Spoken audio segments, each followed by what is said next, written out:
The seeds of tyranny are often planted long before we recognize them, subtly taking root within the very institutions designed to protect our freedom. By the time we notice, it might already be too late. But why did Aristotle, living over 2 millennia ago, focus so intensely on the nature of tyranny? And what can we learn from his analysis that applies to our modern world?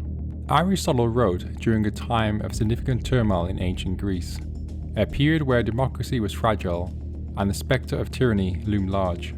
His observations about the corrupting nature of power and the gradual descent into authoritarianism remain strikingly relevant today. Consider our current political landscape. Economic inequality is growing, trust in institutions is declining, and charismatic leaders are offering simple solutions to complex problems. These conditions are not unlike those Aristotle described in ancient Greece. The pressing question is, are we on a similar path? Aristotle believed that tyranny often begins as a fragile seed, planted in the fertile soil of a society's weaknesses and contradictions.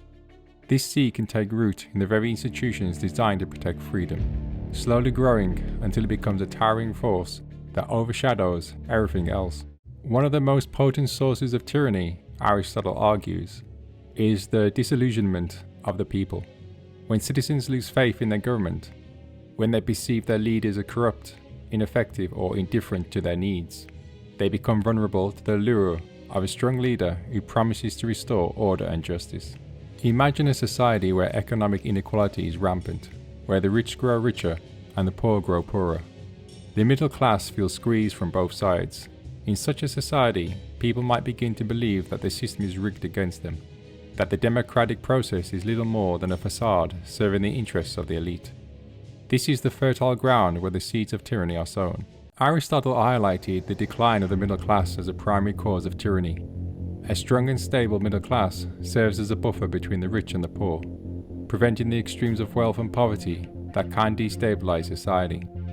But when this buffer erodes, the stage is set for the rise of despotism. At the heart of Aristotle's analysis is the figure of the demagogue, a leader who rises to power by exploiting the fears and frustrations of the people. The demagogue doesn't necessarily start out as a tyrant, but their methods and motivations often set them on a path that leads to tyranny. Consider a charismatic leader who speaks directly to the people's grievances, promising to cut through bureaucratic red tape, challenge entrenched elites, and restore power to the common citizen. This leader positions themselves as the voice of the people, the one who will finally bring about change everyone has been waiting for. But there's a catch. To achieve these goals, the leader demands more power. Power that becomes increasingly centralized in their hands. This slow descent into tyranny is often masked as strong leadership. Supporters see their actions as necessary, even praiseworthy. But behind the scenes, the foundations of tyranny are being laid. Laws are bent, opponents are silenced, and power becomes concentrated in fewer and fewer hands. Aristotle observed that demagogues often use populist rhetoric to erode the checks and balances in a democratic society. They might push through laws that weaken the power of the courts, undermine the independence of the press, or concentrate executive power in ways that make it harder for opposition parties to challenge them.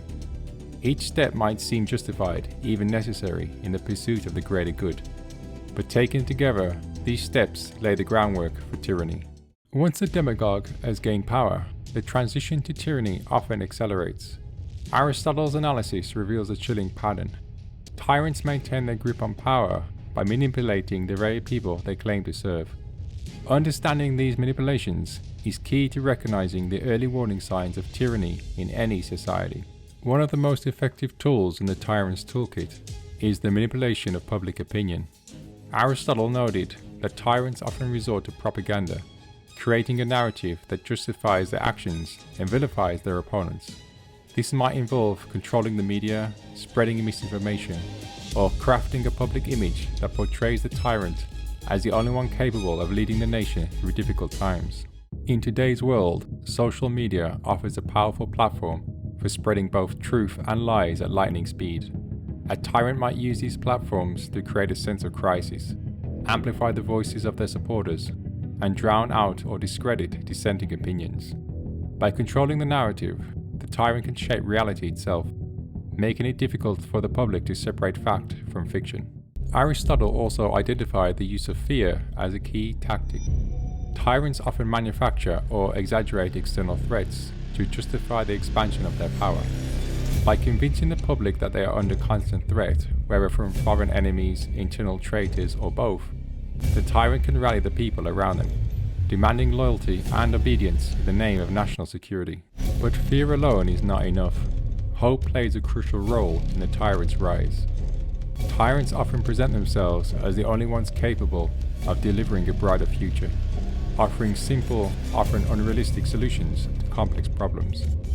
By promising to restore lost glory or protect traditional values, the tyrant taps into the hopes and dreams of the people, turning them into willing supporters. Another root of tyranny, according to Aristotle, is the deliberate isolation of individuals within society. Tyrants know that a united populace is dangerous, so they work hard to sow division and distrust among the people. This strategy of division is not just about pitting different groups against each other, it's about breaking down the bonds of community and solidarity that make collective action possible. Aristotle observed that tyrants often encourage a culture of suspicion, where neighbours turn against neighbours, and even family members are encouraged to inform on each other. In such an environment, people become isolated, afraid to speak out or organise for fear of retribution. This isolation weakens the ability of people to resist tyranny, as they are no longer able to come together to challenge the tyrant's power.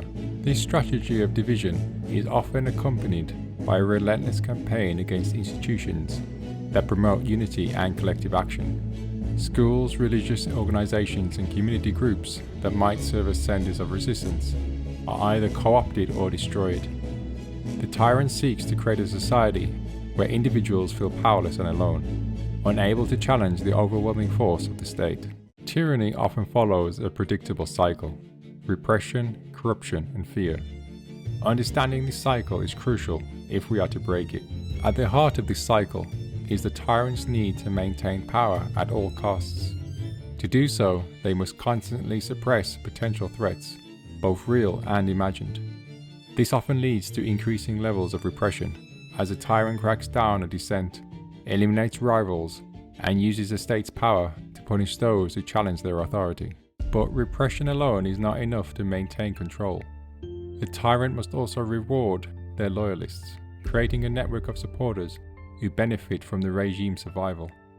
This often leads to corruption, as positions of power are filled not based on merit, but on loyalty to the tyrant. Over time, this corruption spreads through the government, eroding the institutions that could otherwise check the tyrant's power. The cycle of tyranny can be difficult to break, but is not impossible. History shows us that even the most entrenched regimes can be overthrown when people come together to resist. Understanding the tactics that tyrants use to maintain power is the first step in developing effective strategies to challenge them. Aristotle's insights into the nature of tyranny offer us valuable lessons for navigating our current political landscape. By recognizing the warning signs and understanding the tactics that tyrants use to gain and maintain power, we can better protect our democracies from those who would seek to undermine them. But Aristotle's analysis also reminds us that the struggle against tyranny is not just about resisting the rise of demagogues, it's also about strengthening the institutions and communities that uphold freedom and justice. By fostering a strong middle class, supporting independent media, and building solidarity among diverse groups, we can create a society that is resilient against the forces of tyranny. Support our independent channel by giving a like and a subscribe. To find out more about Western propaganda techniques, check out this video.